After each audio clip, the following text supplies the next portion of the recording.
People do well.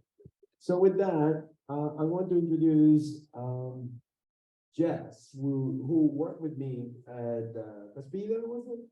He worked with me at Caspida. He worked with me as Splunk for a while. He's an awesome InfoSec professional, and he's now at a very well-known and up-and-coming startup called MD Logic. Am I pronouncing it right? Okay. So he's here to talk to you about Defend and Detect across your threat landscape. So give it up for Jes, please. Thank you.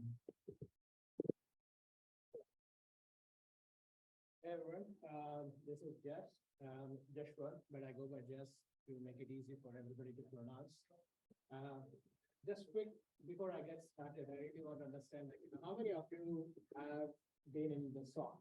Like, either in the defender role or kind of a triage role? Well, I see a few hands raised up. How many of you, are tired of like the lists that are coming your way, like, with the tools that you've been using? Not being able to catch up with, how things are going on.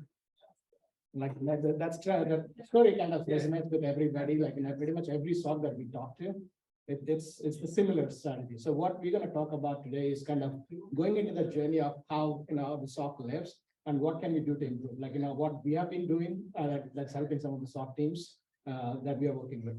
So to get started, I'll kind of quickly go about, introduce myself, my quick background of, how I came along here. And then we'll go into the details of like, kind of taking an example of how the alerts are coming in, like, how they're being, reviewed, detected and whatnot. And then kind of taking an example of going into the automation side of the house. Let me get started. My name, like I said, like, just like, like Brad kind of, give a quick introduction.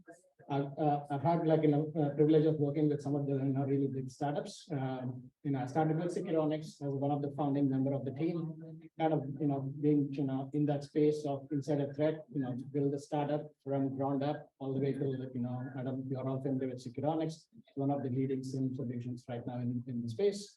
Then I joined Splunk or Caspida that got acquired into, Splunk, which again, like, we brought up Caspida from the startup days into one of its leading, vendors within the Gartner Magic Quadrant. And then I kind of transitioned into MD Logic recently, where again, it's a startup, we are a founding team. We are building pretty much like what we have seen in the past within the last decade or so.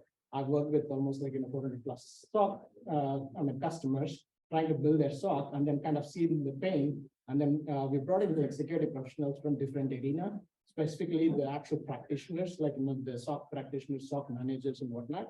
And then we brought all of them and then kind of, started building this product. We kind of understand the core problem of how the SOC is functioning. And then like, trying to eliminate some of those, day-to-day workflow challenges with the product.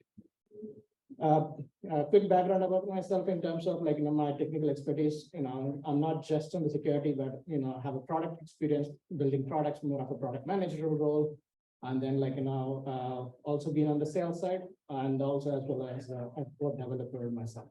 So kind of being in, different, arenas to kind of get that experience. So let's get started, right? Typically, like, you're all familiar with this pyramid of pain, like, where you start with, this trivial hash detections, all the way moving up to the TTPs. I don't know how many of you have been like, moving up the chain in that kind of pyramid level, but pretty much if you look at any of the SOC, they do all of this. Like, they kind of do the hash level detections with some of the tools that they have. Like, hash or IPs or domain names, like based on the threat intel that you already are receiving from various tools.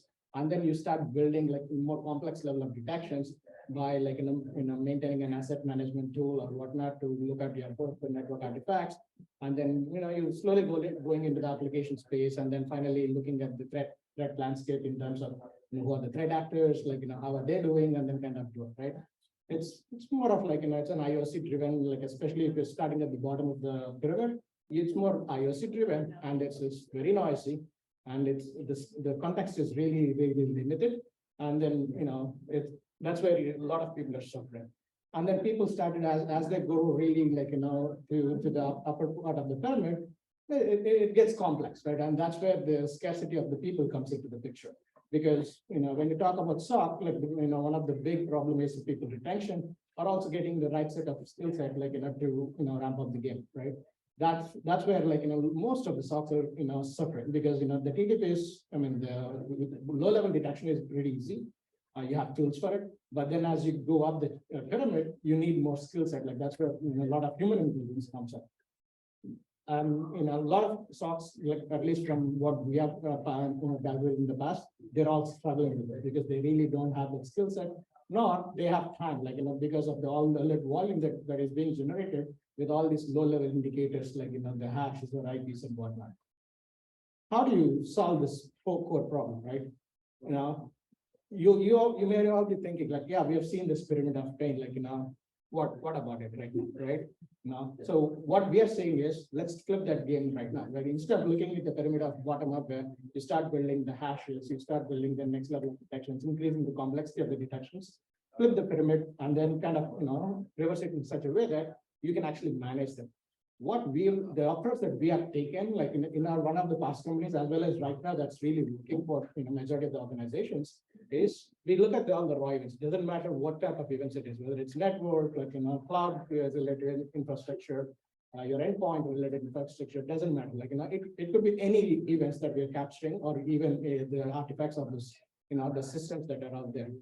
We collect those, and then we build something called threat identifiers. So think of these your base level detections.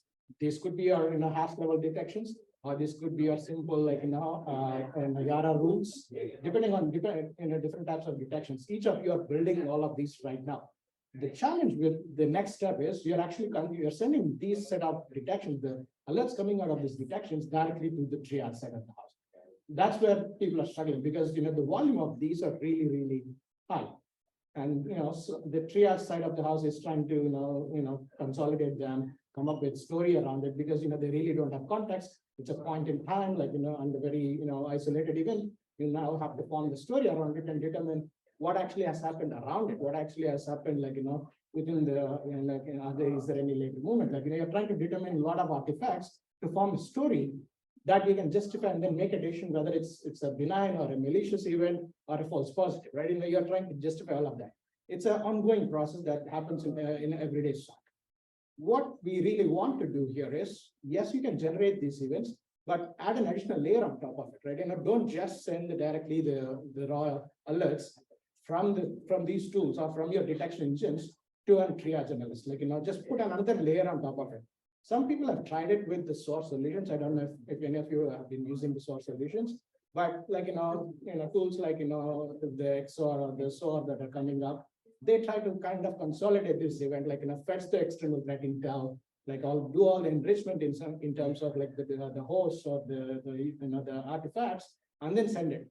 Again, that's you're trying to put a band-aid at the very end of the game rather than actually trying to solve the core cause of the problem. So that's where we kind of introduced another terminology called doing a correlation, right? Now we've been talking about correlation, but industry has not really been using it really effectively. So that's where we kind of brought it, which is threat scenarios. Like you're trying to form a scenario out of it, right? You have raw events; those generated some of the raw alerts, we call it, or events of interest, traditional alerts, and then we try to correlate all of them in different shapes and forms, depending on the size of the organization or depending on how you approach your SOC. You could build based on a risk framework. You could build based on a threat build, depending on how complex your SOC is. Like, if you really have a threat intel team, and if you're really worried about, like, managing the threat landscape and then kind of understanding and then reporting that metrics up, you could just really build your threat scenarios based on the threat build. If not, like, you can simply just say, okay, I don't have any of that luxury. I don't have, threat intel teams. I don't even know who the threat actors are. Let me just start with a simple correlation engine. Right, it's just based on risk, and then like I'll try to consolidate based on certain factors.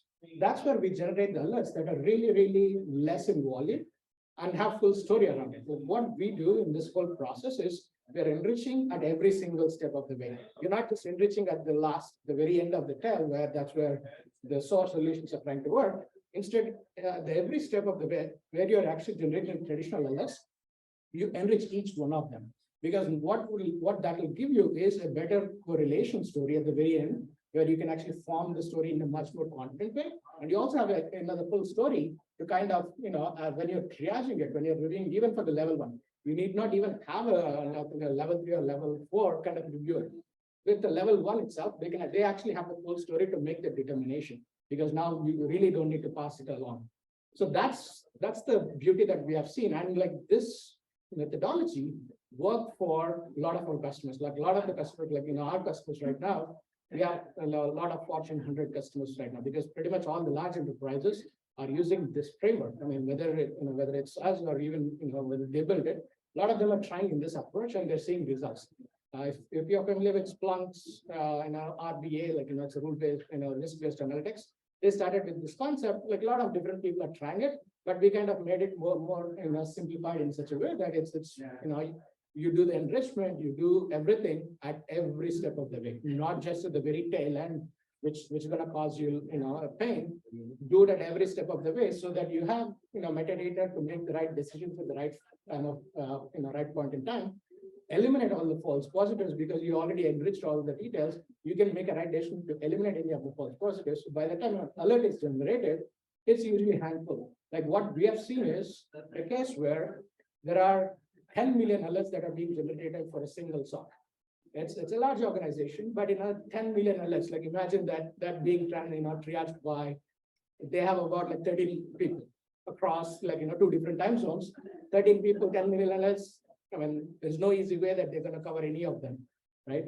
And there is no easy way to prioritize them as well. Like, how do you even prioritize any of it? Like, and make a right decision of which ones I'm going to triage right now.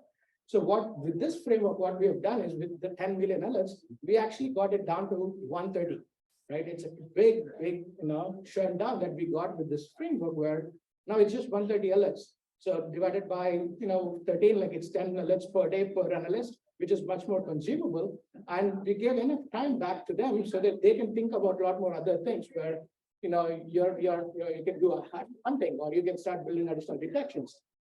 The possibilities are wide open, right? You're not just training in triaging the alerts itself. Instead, you're actually focusing on making your life much better, right? And the biggest, pain point that triage analysts, at least the triage side of the house, is that the alert volume. So we have solved that problem, which gives enough room and confidence for them to grow and then stick with the company, have a better life as well, right? So what we have done, and if you look at how the whole framework is, right? The very first level of detections, we call it threat identifiers, right? It's because it's an identification detection. It could be as granular as possible, right? You could have any granularity. It could be at the hash level, it could be at the DDT level. Doesn't matter. It's a granular detection. You're not doing any correlation. You're not doing any kind of sophisticated detections. It's like you can have actually ML-based detections as well, like Outlast, for example. They're really noisy, right? But they're meant to be noisy, because you're detecting a point in time, event that it doesn't matter. Like it's just purely based on a very simple logic that you're applying, and then trying to generate alerts. Now, what we have done is essentially, if you start producing these into a single set of framework, which we call it events of interest. Like these are all the different events of interest, where it's much easier for you to kind of do any kind of hunting or kind of reviewing these events, whatnot. There's so many things that you could do if you get this whole consolidated list of base level detections. And then you build a scenario, it's like you build in a sequence, or you build in correlation by grouping, by a host or by a user or by an IP or a domain. Like, you can try to slice and dice the same data in a different sense that fits, how you're approaching. Like you can even do hunting based on your hypothesis. You can start it with the hypothesis. You can try to prove if your hypothesis is true. If the hypothesis, that's what you do on the hunting side. But the challenge is you're always trying to go into the raw events to do the hunting, which is often time consuming, because now you have to do the normalization, you have to do, you have to understand the data. So there's a lot of learning curve as well as the knowledge expertise that is required. We're trying to cut all of that down and say, how can a level 1 or a level 2 kind of approach all of this, different activities that the SOC does, whether it's, detection or, hunting or triage, doesn't matter which part of the SOC you belong to. How can we make it effective so that everybody can contribute? You don't need to always escalate to the, the senior people for, getting it done. Right. So that's the level of details that this kind of framework, it's more of like a framework, right? This framework would kind of allow that, so that on SOC management, like if you have SOC managers here, you're really worried about your people, right? Now you don't want to because you want them to grow, you want them to be happy, you want them to be sticking in the company. All of that can be possible if we kind of solve some of these core challenges, right? So what this will do, like, and I kind of mentioned about this hunting index, right? So what we have enabled, at least what we have seen our customers doing is, if we start building these the small events of interest, like or the alerts that are coming from the level 1 detectors. What we are, like I said, we already seen the case for true positives because now we are only generating a handful of them. The true positive rate have gone significantly higher, right? Because you're already building the stories, as you build these events of interest, you're enriching them data with like not just your the threat intel information, you can enrich it with your CMDB, your asset information, like whatever you have data access to, you can start enriching them. And then you can do you beat out the noise too, because if you have access to like, your ERP systems or like, your HR, like, depending on what data you have access to, you can start populating that metadata and then start eliminating noise at every step of the way. Because if you eliminate the benign events, like say, for example, your admin doing specific things. I mean, that's one of the most common things that happen when you're looking for any malicious command execution. Right? If you know for a fact based on the data that you already have, you eliminate that, weed out that at the very beginning of the attack, right? So you're slowly building this whole framework where the true positive rate is grown up significantly because it's usually either true positive or mostly a benign. So we are kind of eliminating the false positive as much as possible. And then we're also reducing the manual effort that goes in every time in the entire SOC. Because you're not just like trying to day after day, like hour after hour, trying to triage the events. You're actually spending time in a more meaningful way, trying to understand the whole overall picture. You already have the overall picture. You're trying to make a decision at this point. So it's that's where people come in. Instead of actually trying to do stitching together, machines can stitch all of the data together. All you have to do is essentially give the human the power to make the decision of whether that's benign or not true positive, and then make the right decision to go ahead and do the additional remediation or the mitigation practices that have to be put in place. And then finally, like you can actually start targeted attacks. Like if your teams are really doing a threat actor analysis, like if you really want to up the game, right? You don't just start with an empty answer. You want to start looking at how the threat actors are targeted. I mean, which threat actors are targeting your organization. Because your organization is depending on which industry you belong to and which geography you belong to. So you kind of profile threat actors in that fashion, kind of understand how threat actors are behaving, and then you can start trying to mimic their behavior and see, are you able to actually kind of detect them, like detect their patterns. Because now that you have this base index of everything, where you actually have the individual point of events, not just the raw events, but you have individual signals, you can start correlating those patterns in any shape or form to kind of determine, is this like, is this aligning to a particular threat actor, or is this profile matching to a particular signature, right?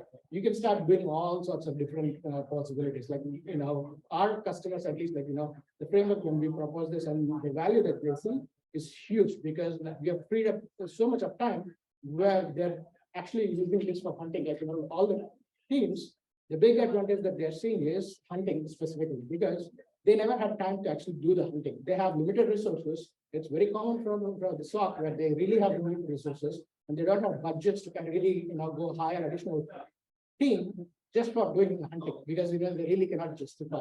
Now that we have freed up their triage or the detect engineers to a certain extent, you can actually focus their part of time. It's not, you're not focusing entirely of time, but at least part of them on doing this hunting, which helps benefit the team excel much faster. So let's take a look at an example, right? You understood the concept, like I kind of gave the framework. Let's take a look at the example of how the solve can be put into practice. Take a very simple example, like we'll pick the extraction group, like say like a quantum, right? You kind of see this process. This is kind of given like mostly it's open-ended at this point. Like you kind of go through the different processes of all the way from execution to impact. Like you go through like there's a privilege escalation, there is the different separation, different tactics being used, additional access. Like there are different sets of things that kind of happen as part of this. If you look at their signature of how quantum kind of performs. I've kind of broken it down. I'm not going to go into each one of them, but you kind of understand it. They use different tactics and procedures to kind of, penetrate and then kind of, impact, do the, get access to the environment and do whatever they're trying to do, right? And that kind of signature kind of, applies to pretty much any ransomware that you can think of, or any kind of threat actor that you can think of. Like they are usually grouped by either, some of the tactics and the specific procedures that that particular threat actor has. So in this example, what I'll do is I'm breaking down into two different scenarios. One is the initial set of things where you're doing the initial access followed by some kind of discovery, and then kind of creating a backdoor, essentially you're creating a scheduled task to do certain set of activities. And the second scenario is more about additional discovery. Once I've established a foothold, how can I expand into the environment itself, like a kind of a lateral movement. Right. So I'll break down into those two stories, and then we can talk about how we can actually find it. From the detection standpoint, like if you're looking from a detection engineering perspective, like how the traditional detection works, you start building these individual strategies. Okay, you have to first find the initial access, which is in this example, it's DLL32, right? You're trying to find how can you detect the DLL32. What I have here is essentially a sample code from Splunk. How we build the Splunk logic. I don't know if you're all familiar with Splunk. But in essentially, it's like a detection engine or a data lake, and then you can start building rules on top of it. So what we are building is more of a scalable, SPL core where you can plug and play different modules, but then the logic can be defined in such a way that it can be applied to different customers, right? So in this example, all you're doing is you're trying to find the process creation with run DLL32. That's one detection. Then additional second detection is discovery. In this case, it's the process creation with either you're looking for some kind of IP config or NL test, whatnot, right?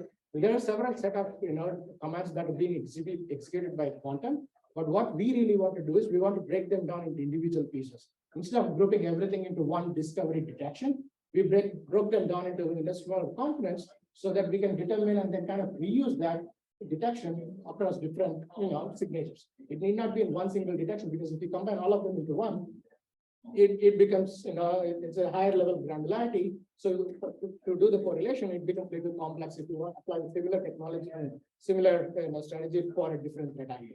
So that's why doing as granular as possible really helps you unlock this potential for combining things in any shape or form. And then finally, you have scheduled tasks. Similarly, you're going to create a scheduled task where you're trying to understand there is a task got created and whatnot. So in this example, again, you're going against the win event logs. You have you can see the search where it's going against the specific win event logs and then the event code and whatnot.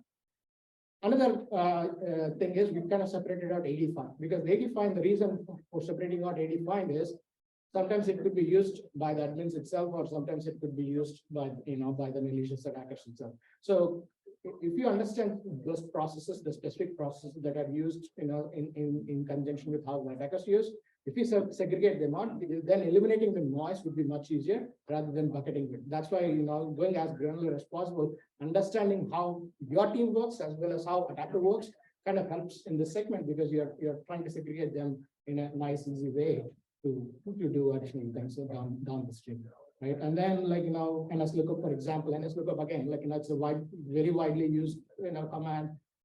Not just the attackers use it, pretty much your teams use it. It's not just admins. A lot of people within the organization use it. Everybody from IT infrastructure, everybody uses it.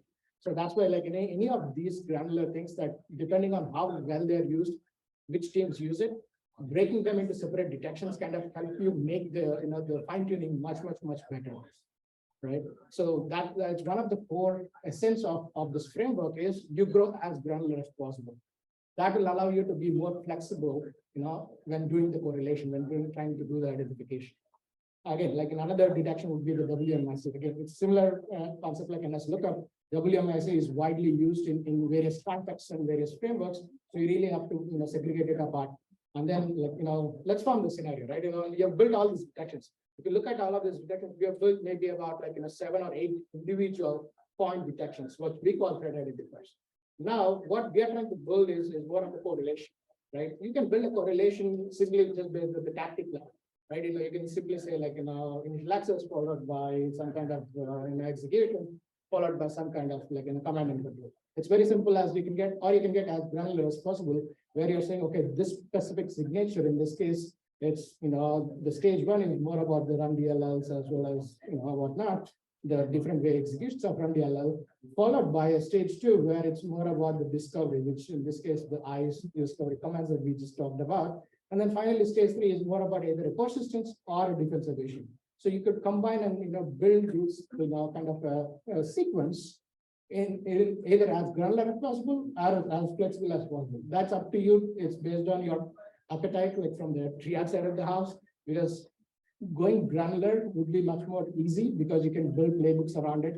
You know exactly what to prescribe to the triad side of the house, and it's much easier for you to do the remediation side of the house. But if you make it more agnostic and more high level, it becomes a lot of complexity because now you have to really understand, look at the raw events, and then look at the alert that got generated, and then have to make the decision. So there's a lot of ifs and buts if you make it at a generic level. So we usually kind of recommend it going as granular as possible, even at this layer too, because then it's much more prescriptive. So this is one simple example of how we work, like, with a span of 10 minutes between each stages, like, essentially within 20 minutes of time frame, you're seeing all these events that are happening together. If that gets detected, trigger an alert, right? It's as simple as you can get. And then the second scenario of continuing that story is essentially the AD commands and the WMSCs and whatnot, trying to group them into how they can be executed. Like, we kind of analyze the pattern of the quantum, and then this is how it can be structured. Within a 30-minute window, if you have like an AD followed by some kind of WMSC, you detect an individual signature by itself. The reason why we are segregating this into two different scenarios is also one thing. The reason is, if you hit the first pattern, right, and if for any reason you're able to detect it up front, it's much easier for you to lock it up front instead of waiting for all of the entire scenario to be triggered. So again, it's more of like trying to play as an understanding of, okay, let's do the initial, like, when the attacker gets hold of the infrastructure, let's do a detection at that point itself rather than waiting for them to go and expand laterally and then whatnot. So it gives a leverage for the team to detect a little early in the game rather than just waiting for, the end game, right? So that's precisely why we've kind of broken it apart into two different scenarios rather than just having one single scenario. You can technically build it into one single scenario as well. It's just that the time to detect would be a little longer because you have to wait till everything happens. So you just have to play that nice balance of what would be a right thing where I can really tell the story. I know that I can, say whether it's benign versus, true positive, but at the same time, I'm not waiting too long, right? It's a nice balance that you really have to play from a detection engineering standpoint.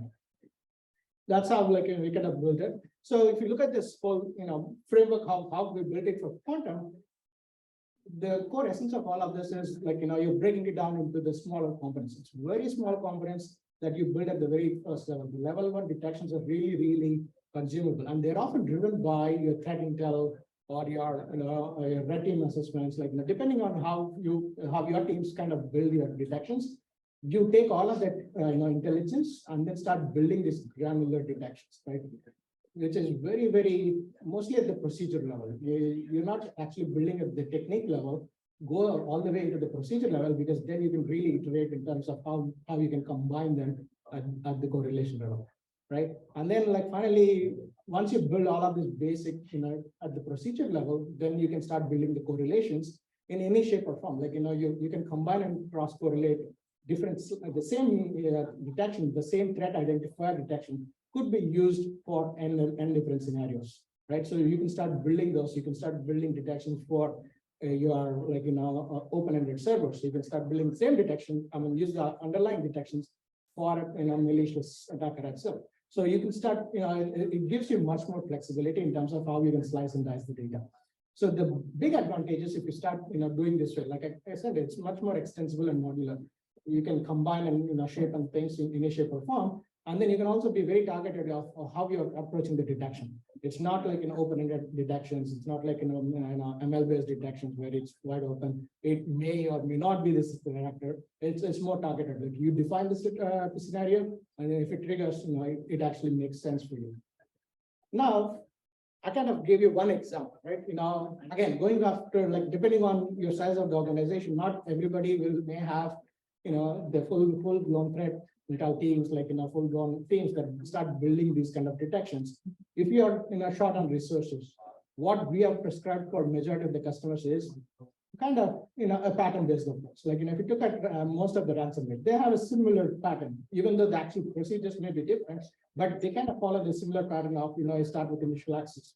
Some kind of like, in this example, this is one particular ransomware example, where there is like, Windows macro execution, followed by some kind of installation, like, where there's a process that gets run, and then like, some malicious code gets installed. And then finally you see a command and control where they're, calling phone and then calling home and then getting, the payload done. And then finally, like you start seeing the discovery happening within the, environment, right? It's a similar pattern for most of the ransomwares, like initial access followed by installation, command and control, and discovery.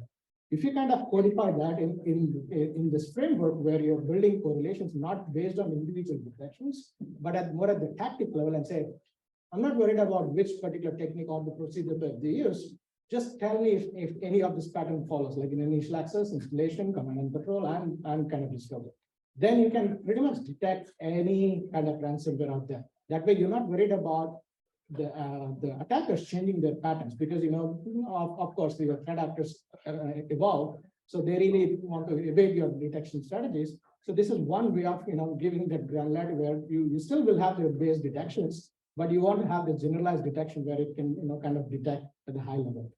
But in this process, there is another bigger, elephant in the room where building these detections is not that easy. Like, if you look at even the simple detection of the 4 different stages, you have 4 different individual rules that you're building for each of the data. And then you have a correlation rule that you're building at the top of the funnel, which is like, 5 different rules that you build. And then you have to do all the enrichment, documentation, whatnot. There's, a lot of things that goes around it. I don't know, like, from the audience, like, how long does it usually take to build these 5 detections per se? Like, or even one detection? What's your estimated time frame of building a detection, moving all the way to the production? Any guesses? Anybody? No? All right. So what we have seen, at least like, from our customer base that we have been talking into, like, between 400 and 500 customers, is they take anywhere between 3 to 5 days for single detection, right? Because you have to first do the research, you have to, gather the right intel to make sure you're doing the right detection. And then you have to start building the detection, you have to test it, you have to do the whitelisting, whatnot, like, do all sorts of analysis before you move to prod. So this entire end-to-end process could be ranging from a couple of hours to a couple of days, depending on how well your team is capable of implementing it. Because there's a lot of dependencies on other teams and whatnot, right? So that's what it really takes. Like that's what we call it detection engineering, because detection engineering, I don't know how many people are familiar with the whole detection engineering lifecycle, but when you look at the whole, how the detection really happens, there is an engineering lifecycle. If you're familiar with the SDLC, the software development lifecycle, it's a similar strategy that happens within the detection as well, because you have to start all the way from threat research to do kind of a document, like, to do red team or blue team assessments, kind of analyze, get the payload, then build a detection, test it, deploy it. And then once you deploy it, it doesn't end there. You have to maintain it every day, because you have to look at the detection, make sure it's running, it's getting the right data, everything is happening every single day. And then finally, you have to report up to the chain, up to the management to make sure how well are you doing with all of this, right? It's the whole life cycle. So let me just kind of go through, like, this is kind of what I kind of explained right now, right? You have all of these different stages. Like, and again, these could change depending on the size of the organization or like, how well your SOC is. But and most likely, like, this is kind of the rough schema that we have identified for most of the customers, right? So here is what we have done. Like, with the example scenario that we have seen, the ransomware example, it usually takes about 15 days across the board. This is 70 to 80% of the customers or the organizations take 15 days to build that one ransomware detection across, like, doing that 4 detections, 1 correlation, building the threat intel into the picture, like, doing, cutting down the false positives. 15 days is too long, right? How do you cut it down? Because that's where most of the complexity comes in. It doesn't end. It's not just one ransomware that you're going after. Like, you're actually going after, a lot of different things. And the threat actors are evolving. So, it's a constant battle that this is where the whole loop comes into the picture. So we want to eliminate all of this. Like, we can actually, like, with the framework that we've introduced, we've actually cut it down, and with our product that we've built in, so we kind of cut it down from 15 days into a matter of less than 1 hour. Right, so that's the power that we're giving you to the detection team. So where you can actually start being more effective, right? Again, it depends on your organization of how your team is approaching, but the way you look at it is, this is your overall process. You may have disjoint tools across this, because what we have seen additionally is you have different people doing all of this and different tool sets that being used at each of the stages. So consolidating them into one single location, at least as much as possible, is a big move, because you are trying to have all of this in a one single tool or one single, like at least between the single team that can actually start executing and make much better decisions. So optimize this life cycle, the end-to-end life cycle of detection engineering would enable your teams to be much more effective, right? So again, the last very part of this is metrics. I mean, all of you may be hands-on, like, you start building these things, like you start building detections day in and day out. But how do you actually, give metrics to the management? So CISO, for example, right? They're always worried about, they think about it a very different angle than what you all think.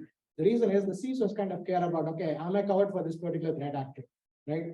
If it gets breached, like, where are we with it? Like, how well are we equipped to kind of, remediate? How well our SOC team is doing? How can we be more productive? How can I do cost cutting? So the level of thinking is a lot different when it comes to the CISO. So how do we bridge that gap between the actual SOC analysts versus like the management set of house? That's where we kind of build like a whole effectiveness program, right? Think of this like, we've introduced a similar concept called maturity score. It's similar to our credit card scoring mechanism, like, we all do, like we all have a credit score. It's a similar concept that we are applying to the SOC, where SOC can measure themselves day in and day out, rather than just doing a once in a year kind of analysis. It's a continuous assessment of where are we across the different gamuts of the SOC, right? The initial thing starts with the collection, because everything is all about data. Because your entire detection program, your entire SOC engine kind of relies on how good your data is. That's kind of your bread and butter. The bad data in, bad data out.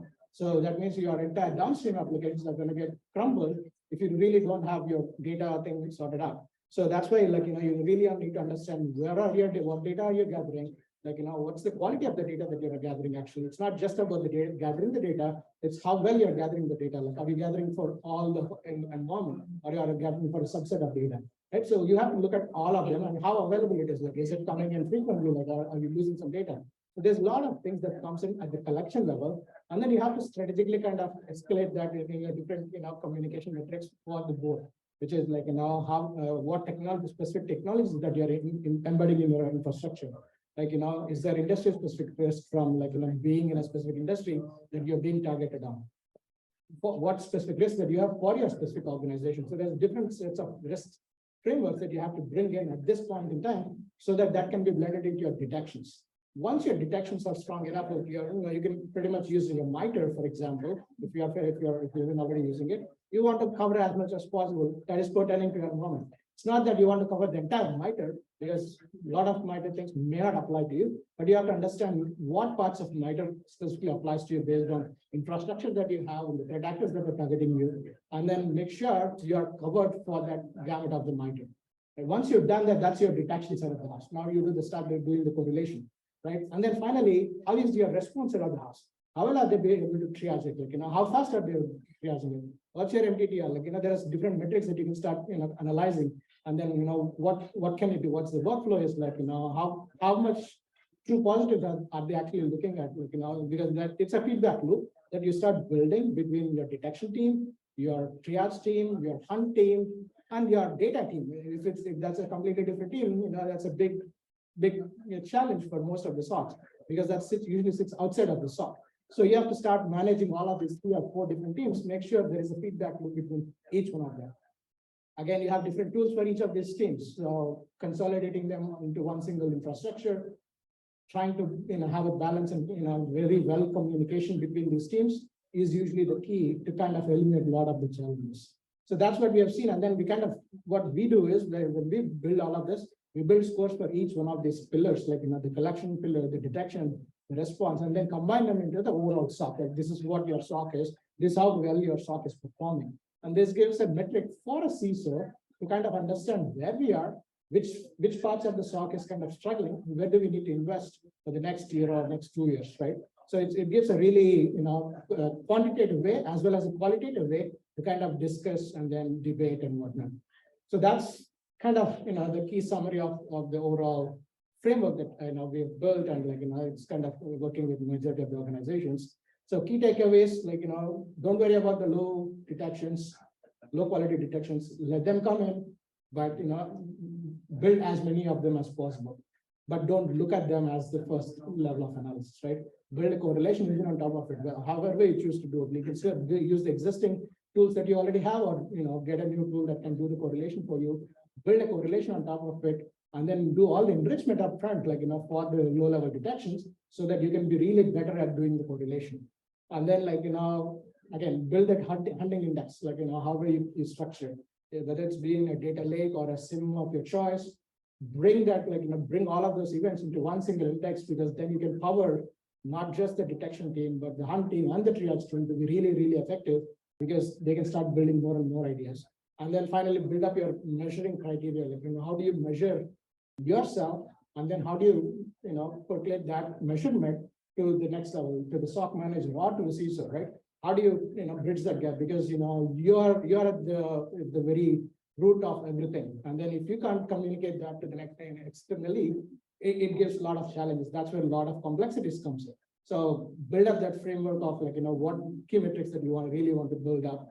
How do you measure? How do you, give a CISO a visibility, the challenges that you're running into, but at the same time, the effectiveness that you're bringing to the team, right? So MITRE could be one simple example. We have increased the MITRE coverage by X%, but we really are challenging with, extending the coverage to these additional X%, primarily because we are dependent on data, for example, right? You could kind of build that framework up to kind of present that metrics to the board level and whatnot. So one another thing that we could do, if you guys are interested, we generate these threat reports, again, based on every day, whether it's based on threat actors or the evolving, threats. We kind of give these threat reports. We kind of give you this framework of what are the base level detections and what is the correlation. So if you're interested, you can start following us. At least you can understand how our thought process works when we, think about any of the threat actors, and then you can start implementing in your tools that you are currently leveraging. With that said, quick shout outs for the data that we've got here, the DFR and putting down pain, whatnot.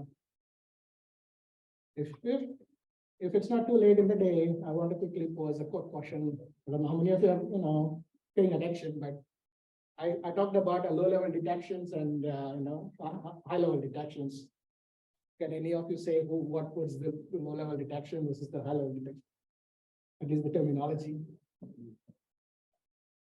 Never mind. It's Saturday. I'm not gonna force you here. Threat identifiers and threat signals. All right, that's it. Thank you so much.